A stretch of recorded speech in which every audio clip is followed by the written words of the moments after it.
According to TVNZ.co.uk, TVNZ themselves will be spending a week researching how porn is affecting people's behavior and how it affects potentially the sexual violence rate in New Zealand.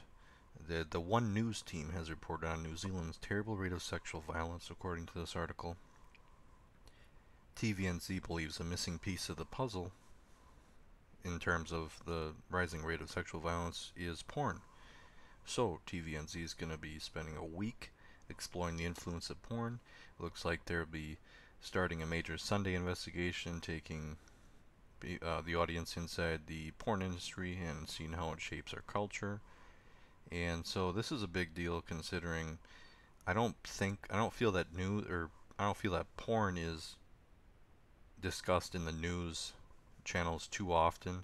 I mean, I don't really watch TV myself, so I can't speak on whether or not it is even, but at least I feel that it would be an awkward topic to bring up, and there's a lot of money in the porn industry, so who knows, you know what I mean?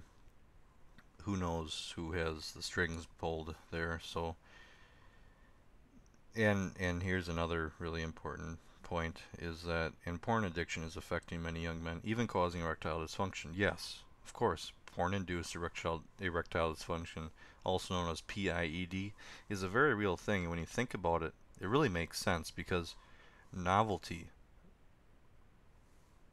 creates this erectile dysfunction, meaning the more videos and images you look at, you're gonna experience erectile dysfunction simply because your brain is overflowed, or it's maybe there's a better word for it. It's being completely blown up with all kinds of hormones, chemicals, proteins activating certain parts of the brain.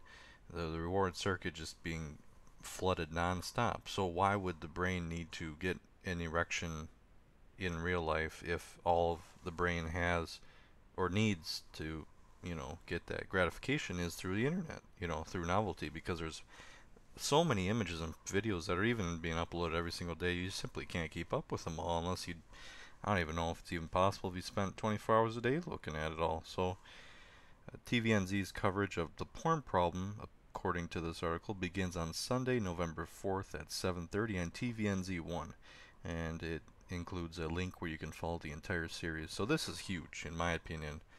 This is huge. And I also like where they include, crisis helplines and all different type of helplines, because,